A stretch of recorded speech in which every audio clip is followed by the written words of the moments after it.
Hello students, I am here to teach you 12th standard physics and we have started first unit, that is electrostatics. In my previous video we have discussed about electric charge and electric charges and their properties. You can consult that. Electric charges, as we already know, that they attract or repel each other with a force. So here we will discuss today what will be the formula of that force and what are the factors on which that force depends. There was a scientist whose name is Coulomb, and he has given us the formula to calculate the force between two charges, that is the electric force between two charges at rest. So we will discuss this today, and after that we will also learn how to write down Coulomb's law in vector form. So let's start with this, that is Coulomb's law of electric force. To consider two charges, 2-point charges basically, Q1 and Q2, separated by a distance r. So we have considered two charges. हम दो charges लिए हैं of charge Q1 and Q2 and the separation between the charges is r. So according to this Coulomb's law says that the force, which force? It is not magnetic, it is not gravitational, it is electrostatic force. The force is directly proportional. The electrostatic force between two charges is directly proportional to the product of two charges Q1 and Q2 and inversely proportional to the square of the distance between two charges. So we have taken two charges Q and Q2 and their separation is r. So it is directly proportional to Q1 into Q2 and inversely proportional to the square of the distance between two charges. Now if you combine these two, then you get it like this, Q1 Q2 upon r square. You know it is this is the sign of proportionality. So if you remove this, you always put a constant. So here we are putting it as k. The formula is F is equal to k Q1 Q2 upon r square. So this is the formula to calculate the force between two charges Q1 Q2 separated by a distance r.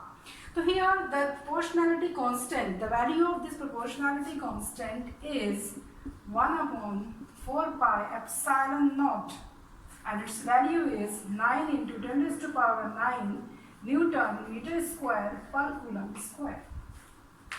So this is the value of k, and when you put it this in this formula, then it becomes 1 upon 4 pi epsilon naught Q1 Q2 upon r square.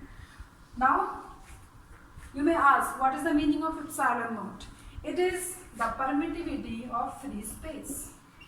This is the permittivity of free space. Okay, so इस formula को use करते हुए आप force निकाल सकते हैं between two charges Q1 Q2, जो कि डिस्टेंस उनका कितना है, उनके बीच का r. It is very simple. This formula is called Coulomb's law of electric force.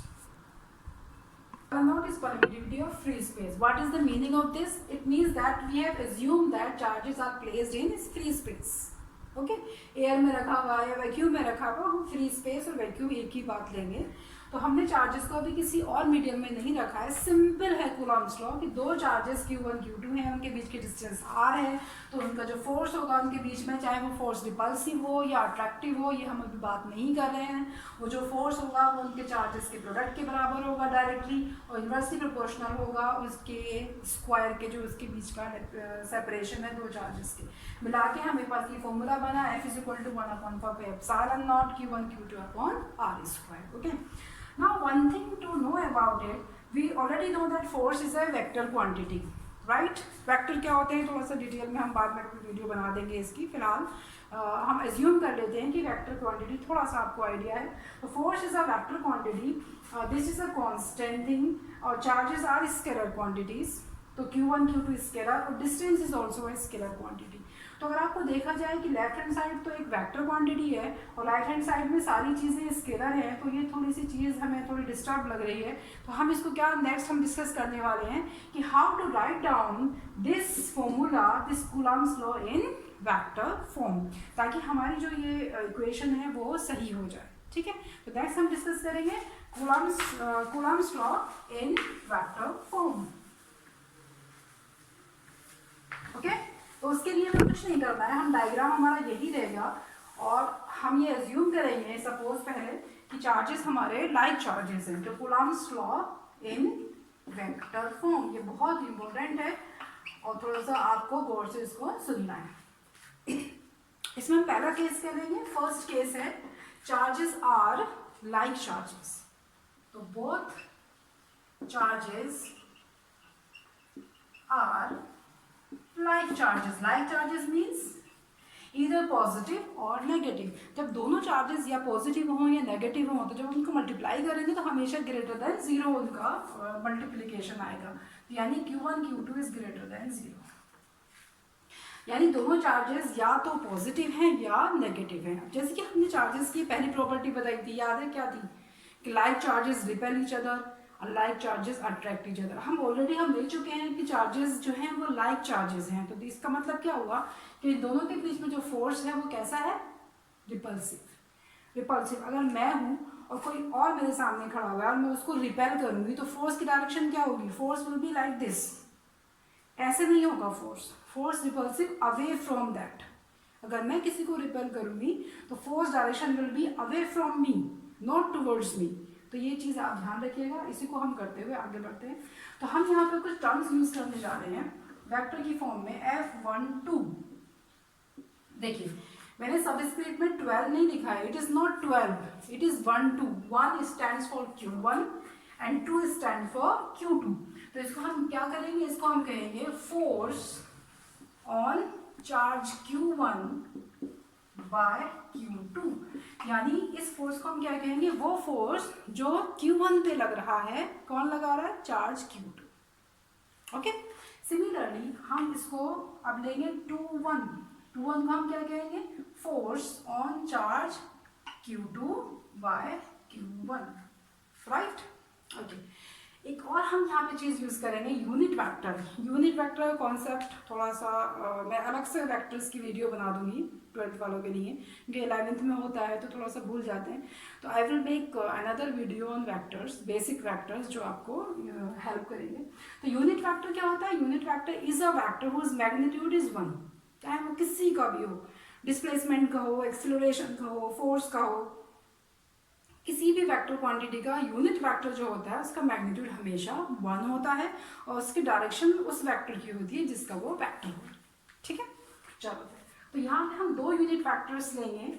अब 2 यूनिट वेक्टर्स हम कैसे रिप्रेजेंट करेंगे, आर कैप, जैसे कि आपको पता है कि यूनिट वेक्टर कैसे रिप्रेजेंट करते हैं, द सिंबल विद कैप। एक हम लेंगे 1 2 1 2, 1 चार्ज ये है Q1, Q2 ये है, तो ये वेक्टर आर कैप 1 2 क्या होगा, is a unit vector from direction Q1 to Q2, इधर से इधर होगा ये, and this is the direction of unit vector 1 2।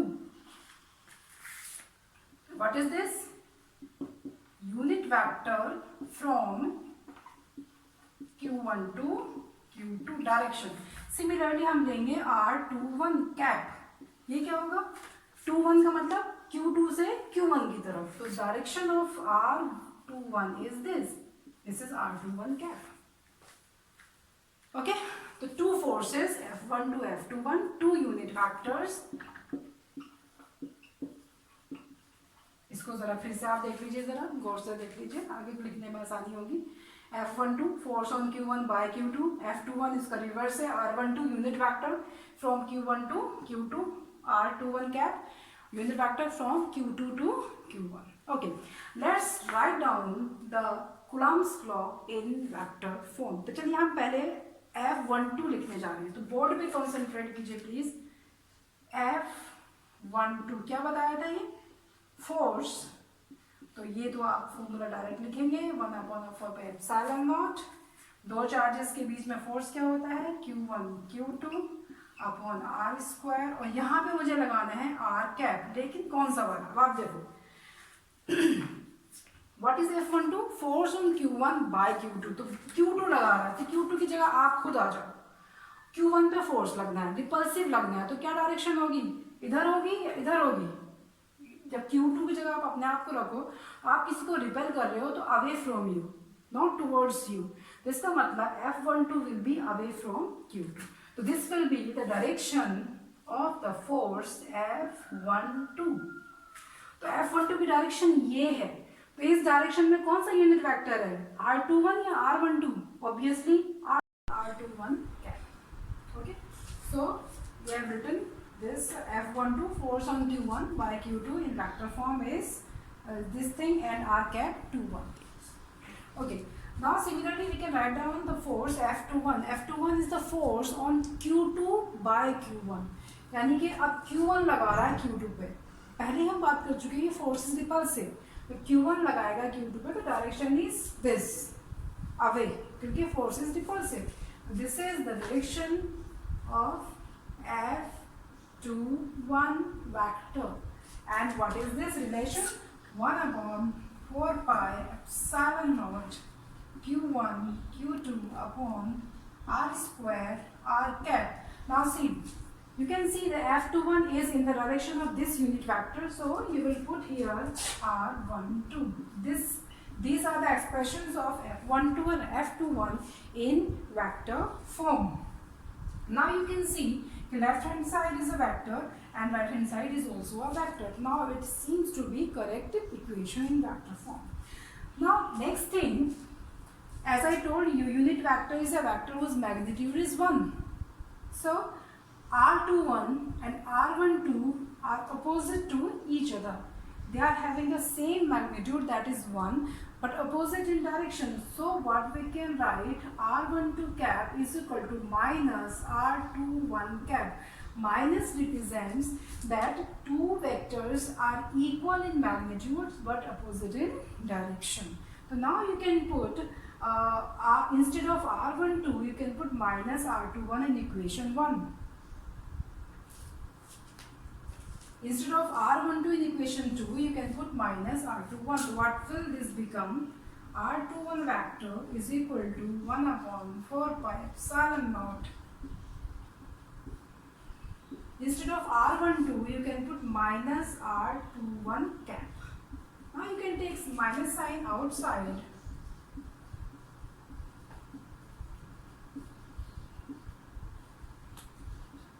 What is this? What is this? Q1 Q2 upon R square R21. It is nothing but it is F12. So from this equation it is minus F12 vector. हमने कहाँ से लिया? From equation 1. Now you can see that force on Q2 by Q1 is equal to negative of the force on Q1 by Q2. What does it mean? It means that force on two charges are equal in magnitude but opposite in direction. Okay, ये एक चीज़ और आपने कहीं पढ़ी थी, 9th standard में पढ़ी होगी, 11th स्टैंडर्ड में भी आपने पढ़ा है कि forces equal and opposite in direction, तो वो न्यूटन्स थर्ड लॉ कहलाता है। तो इसका मतलब Coulomb's law also obeys Newton's third law of motion, that is the force between two charges are equal in magnitudes but opposite in direction. तो we just see this, how we have written Coulomb's law in vector form. We have taken both charges to be like charges, that is either both are positive or negative. तो दोनों charges एक दूसरे को repel करेंगे। फिर हमने repulsive force को यहाँ पे रिप्रेजेंट किया है F12, F21, फिर यूनिट वेक्टर्स, फिर हमने उसको 1 by 1 वेक्टर की फॉर्म में लिखा। बस ध्यान देने की ज़रूरत ये है कि आपको फोर्स की डायरेक्शन दिखानी है कि जब रिपल्सिव फोर्स है तो जाहिर है अवे फ्रॉम ईच अदर होगा, तो उसी हिसाब से आपने यूनिट वेक्टर्स की डायरेक्शन लिए and you have written all these things. Now you can take second case when both charges are the charges are alike. Alike charges means okay, one is positive and one is negative. When charges are opposite in nature, that means they will attract each other. Unlike charges, the diagram will be same and the mathematical part will also be same, but difference will be in the directions.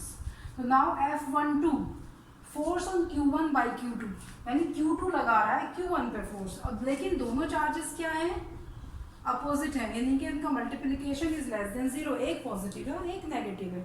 जब unlike charges हैं तो attract करेंगे एक दूसरे को। जब Q2 इस पे फोर्स लगाएगा Q1 पर, वो भी अट्रैक्टिव तो किधर लगाएगा, अपनी तरफ खींचेगा, यानी Q2 लगा रहा है Q1 पे फोर्स तो अपनी तरफ, attractive. What will be direction, direction is this, तो it is the force on Q1 by Q2। और ये जो यूनिट वेक्टर की डायरेक्शन क्या है, इसे मैंने पहले बताया था, R12, 1 से लेके 2 की तरफ, R12 cap. Similarly force on Q2 by Q1, यानी अब Q1 लगा रहा है, जब Q1 लगा रहा है Q2 पे तो अट्रैक्ट करेगा, इधर की तरफ लगेगा फोर्स, क्योंकि अनलाइक चार्जेस हैं। तो इसलिए force direction is this is direction of force on Q2 by Q1।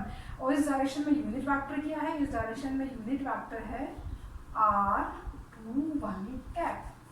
So mathematics will be different, but directions are reversed. Why? Because charges are unlike charges and they exert force on each other. So this is all about Coulomb's law in vector form. Now, in the same video, we will discuss how to write down Coulomb's law in position vector form. In position vector form, तो थोड़ा सा आपको position vector revise करना पड़ेगा। position vector क्या होता है, vector क्या होता है, जैसे कि मैंने पहले भी बताया, मैं थोड़ा सा इस पर वीडियो बना दूंगी बाद में, लेकिन अभी हमें क्या करना है, अभी हमें पोजीशन वेक्टर की फॉर्म में इसको लिखना है कूलम्ब्स लॉ को, that is the force between two charges. तो let's draw the diagram in position vector form. We will take dimensional coordinates xy z, 2-dimensional or 3-dimensional, whatever you want. Let's take charge Q1 and position vector is the vector from the origin to this point is called position vector. तो Q1 की जो position vector हमें draw करनी है तो हमें जो arrow लेना पड़ेगा तो वो ओरिजिन से लेके उसको ज्वाइन कर दो पॉइंट को। This is the position vector, suppose R1 vector Q1 का, और Q2 सपोज यहाँ पे रखा हुआ है। अब इसकी पोजीशन वेक्टर कैसे निकालेंगे, फिर से ओरिजिन से ज्वाइन कर दीजिए। तो this is the position vector of Q2। Okay, this is the line joining these two. This is a vector, जैसे कि आपने ट्रायंगल लॉ ऑफ वेक्टराइजेशन यूज करोगे, this is a vector, suppose this point is A, this point is B, then OA vector, OB vector, then AB vector will be, what is AB vector? AB vector will be OB vector minus OA vector, and it will be R2 vector minus R1 vector. Okay? Okay, इसको हम कह सकते हैं, we can write down this as simple R vector. We can write down this is R vector. Now we want to find out, we want to write down the force F21, force on Q1 by Q2, force on Q2 by Q1. तो 1/4 pi epsilon naught Q1 Q2 upon R square into R cap. R cap, what will be R cap here? R cap direction देख लीजिए, Q2 पे Q1 का force जब तक mention नहीं होता है तो हम दोनों चार्जेस को पॉजिटिव लेके ही सारे डेरिवेशंस करते हैं। Unless it is not mentioned in the question, we will not take opposite sign.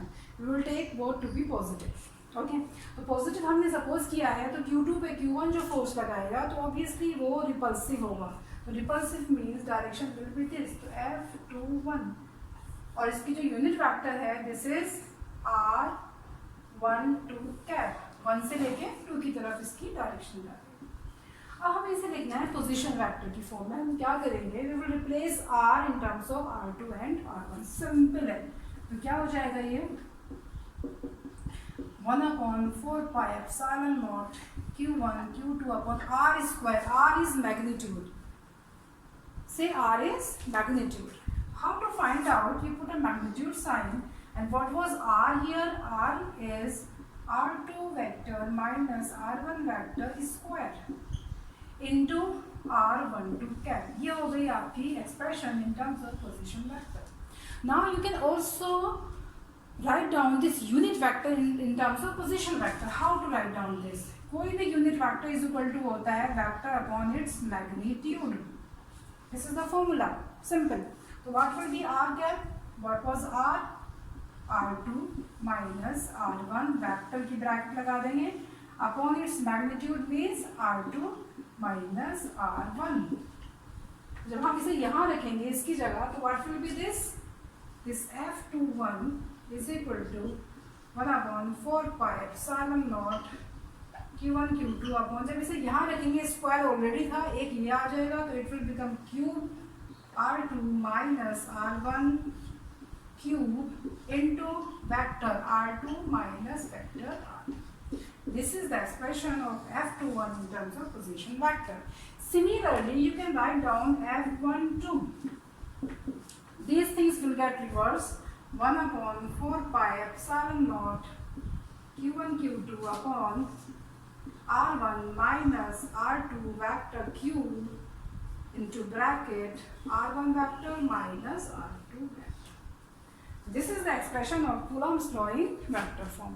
So we have discussed in this video Coulomb's law itself, then Coulomb's law in vector form, then Coulomb's law in position vector form. So just please go through this and learn so that it will help you to understand the next video. Next video will be about the superposition principle. That is, here we have taken two charges. If more than two charges are placed, then how will you find out the net force? That we will discuss in the next video. And also we will discuss two constants, that are dielectric constant and relative permittivity of our medium. Hope you understand the video. Please like, share and comment and subscribe the channel and wait for the next video. Thank you.